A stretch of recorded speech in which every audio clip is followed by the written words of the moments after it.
الحمد لله رب العالمين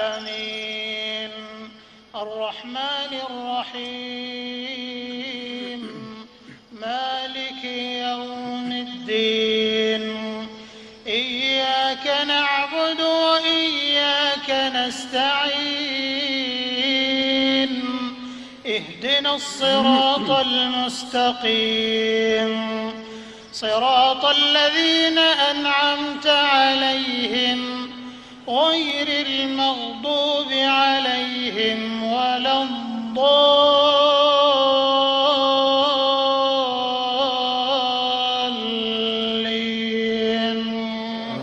آمين. Assalamualaikum kamu. Kamu apa khabar?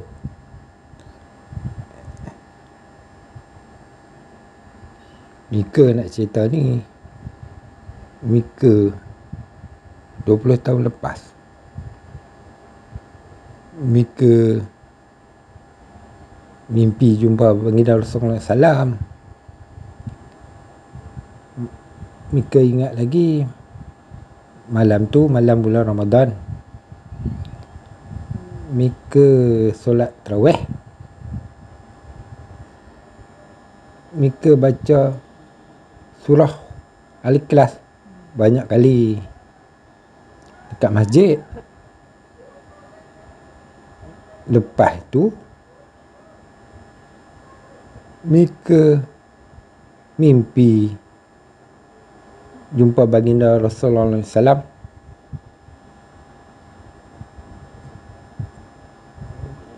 Kat mana? Agak-agak koma. Ini Mika nak cerita.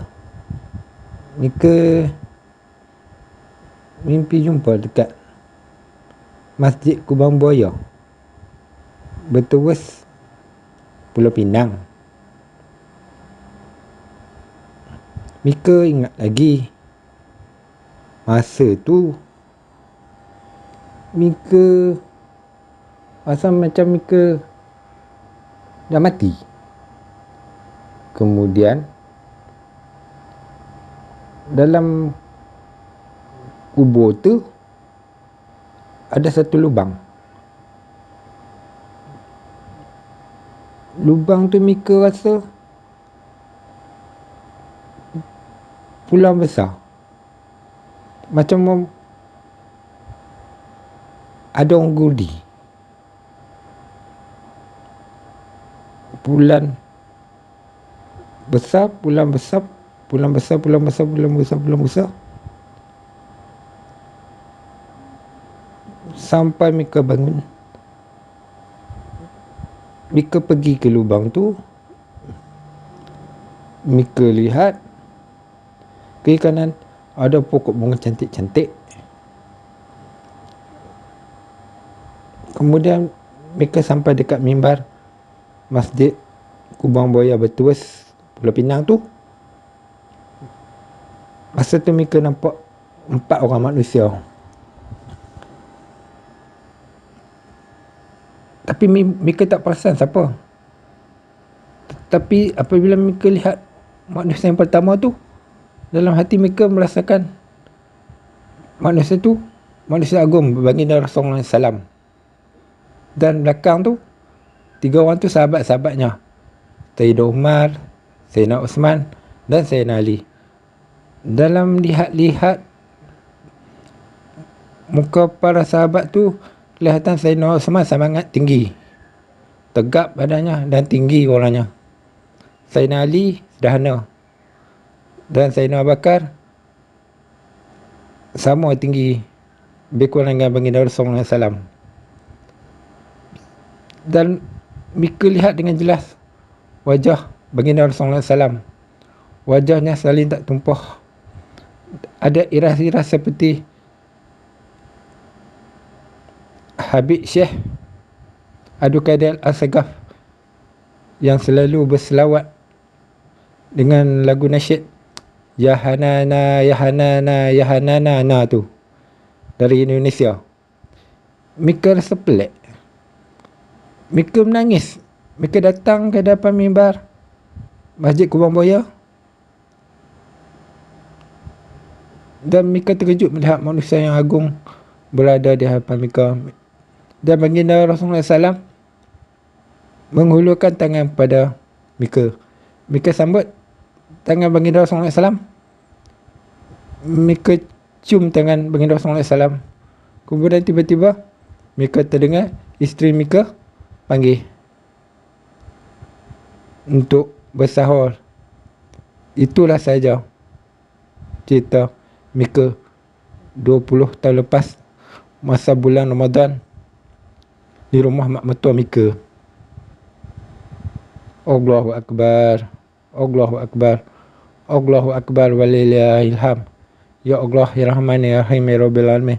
Ya Allah, Ajabar al-Mukhlisin. Amin, amin, ya Rabbil Alamin. Allahumma salli ala Sayyidina Muhammad wa ala ali Sayyidina Muhammad kama sallaita ala Ibrahim wa ala Ibrahim fil alamin innaka Hamidum Majid.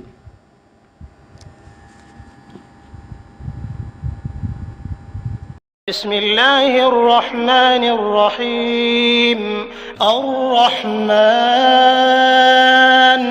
'allama al-Qur'ana khalaqal insana 'allamahu al-bayan. الشمس والقمر بحسبان والنجم والشجر يسجدان والسماء رفعها ووضع الميزان ألا تطغوا في الميزان وأقيموا الوزن بالقسط ولا تخسروا الميزان والأرض وضعها للأنام فيها فاكهة والنخل ذات الأكمام والحب ذو العصف والريحان فبأي آلاء ربكما تكذبان.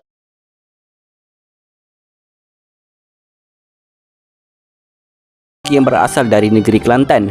Namun, seniman ini seringkali mewarnai dunia perfilman dan terkenal dengan gaya bahasanya yang indah serta tutur katanya yang lembut. Beliau adalah seniman Eddie Osmera atau nama sebenarnya Syekh Osman Syekh Ibrahim.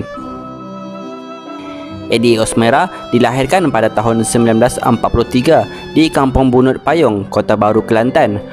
Bapanya merupakan seorang peniaga batu permata yang berbangsa Turki. Manakala ibunya pula berketurunan Melayu. Beliau telah kehilangan ibu semenjak dari kecil lagi.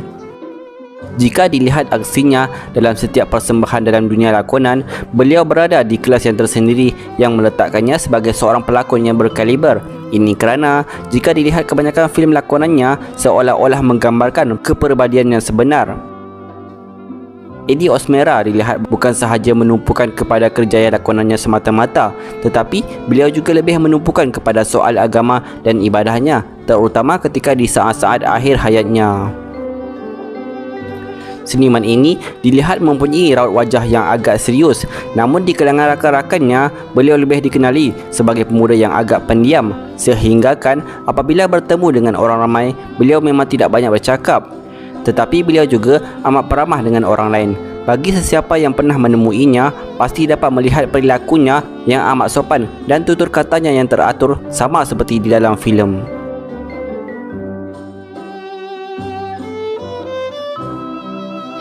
Tuhan itu adil, kata kau. Kerana aku dilahirkan begini.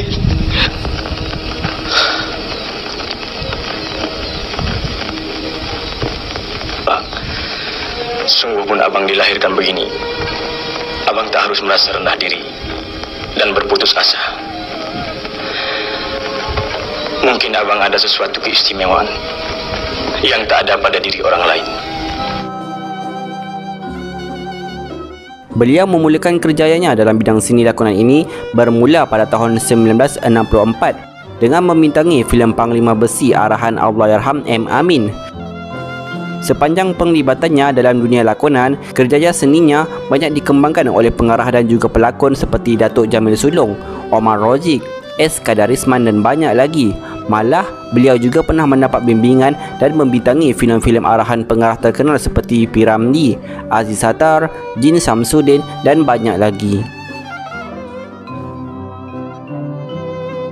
Daripada nasihat ayah kamulah aku dapat menjadi pegawai yang berdisiplin. Terima kasih, Cikgu. Kembali. Kebanyakan filem-filem lakonannya adalah bercorak aksi persilatan dan pertarungan. Tambahan lagi, beliau sering memegang watak utama dalam sesebuah filem. Ini kerana ketampanan wajahnya dilihat sangat sesuai memegang apa watak sekalipun, terutama sekali sebagai hero filem di tahun 60 dan 70-an. Filem yang telah mengangkat namanya sebagai pelakon aksi pertarungan yang tidak mengecewakan ialah Panglima Harimau Berantai arahan S. Kadarisman pada tahun 1969. Oleh kerana kejayaan filem ini yang mendapat sambutan yang hangat, beliau sekali lagi dipilih untuk terus berlakon dalam siri filem tersebut, iaitu Panca Indera Harimau Berantai pada tahun 1970. Dalam filem ini, Eddie Osmera bukan sahaja menunjukkan kehandalannya sebagai pendekar, tetapi juga kemahirannya bertarung biarpun kedua-dua matanya buta. Panglima Harimau Berantai dibunuh dengan kuasa keris Panca Indera.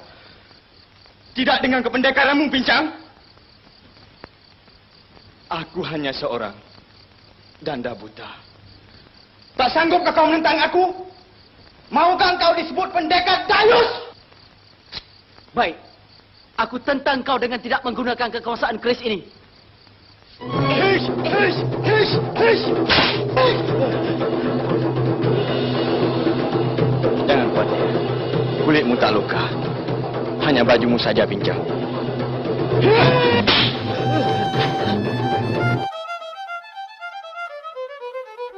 Antara filem-filem lakonannya bersama bapa perfilman negara iaitu Allahyarham Tan Sri P. Ramlee ialah filem Sesudah Subuh 1966, Keluarga 69 1967 dan Dr. Rushdie 1970. Walau bagaimanapun, pengarah Allahyarham S. Kadarisman dan Omar Oji adalah orang yang banyak menggilap bakatnya di layar perak. Antara filem lain di bawah arahan S. Kadarisman ialah Kembang Layu 1970, Kudrat 1971, Hutang Darah 1972 dan Cengkaman Maut 1972. Manakala bersama Omar Rojik pula adalah filem Keranda Jingga 1969, Tuah Badan 1970 dan Semerah Cindai 1973. Pada tahun 1975, Eddie Osmera telah berehat sebentar dari dunia lakonan selama hampir 5 tahun selepas berlakon dalam filem Pertiwi arahan M. Amin. Selepas itu, beliau telah kembali semula ke persada seni dengan membintangi filem Private Lapok pada tahun 1980 arahan Allahyarham Datuk Aziz Sattar.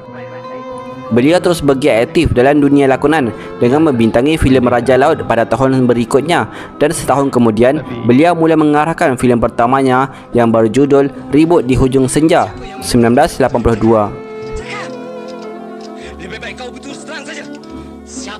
Menerusi filem ini, beliau dicalonkan untuk kategori pelakon lelaki terbaik di Festival Filem Malaysia. Selepas mengarahkan filem tersebut, beliau dilihat jarang muncul sebagai watak utama dalam sesebuah filem. Hal ini mungkin kerana atas faktor usia dan seringkali melibatkan diri dalam dunia pengarahan. Banyak drama yang pernah dihasilkannya sebelum membuat keputusan untuk mengundurkan diri dari dunia seni pada tahun 90-an. Namun jika dilihat dengan teliti, kebanyakan drama yang dihasilkannya lebih memfokuskan kepada elemen keagamaan. Beliau dikatakan mula mendalami ilmu agama sekitar tahun 70-an selepas diperkenalkan oleh seniman Ahmad Nisfu.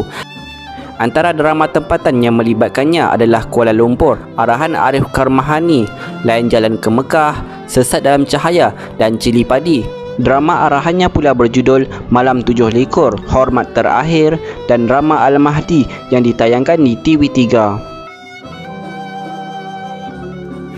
Cuma ada terdapat di dalam beberapa hadis Rasulullah sallallahu alaihi wasallam yang menerangkan orang yang bergelar Imam Mahdi itu adalah keturunan Ahlul Bait, yakni keturunan Rasulullah sallallahu alaihi wasallam melalui Sayyidah Fatimah, bangsa Arab, bukan orang Melayu macam kita. Eddie Osmera dikatakan tidak pernah berkahwin sejak dari masa mudanya dan tinggal bersama abangnya Syekh Ahmad Ibrahim 64 tahun. Ini mungkin kerana beliau banyak menghabiskan masanya dengan menumpukan soal agama dan ibadat.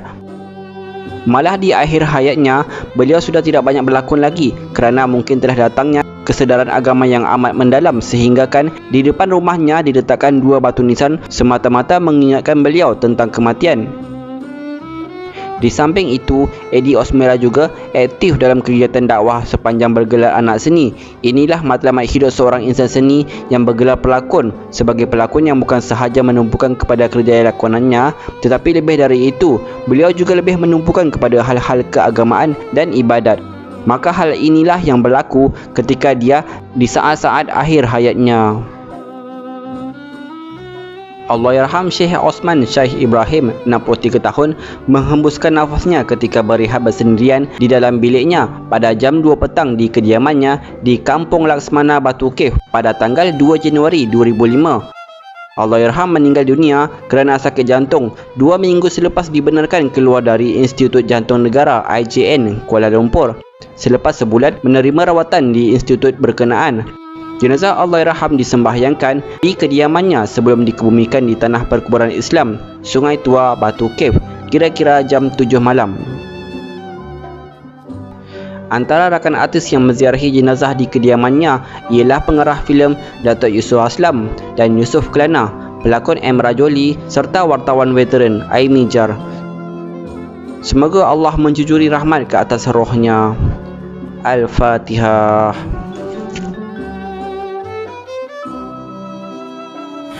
Ya Allah, palingkanlah dan pindahkanlah hati anakku Hakiki dan kawan-kawannya daripada kesesatan kepada kebenaran yang mutlak. Amin. Ya Rabbal Alamin. Sesungguhnya perintahmu ya Allah lebih cepat lagi daripada kelipan mata. Amin. Ya Rabbal Alamin. Ya Sami'as Sawab. Ya Sami'as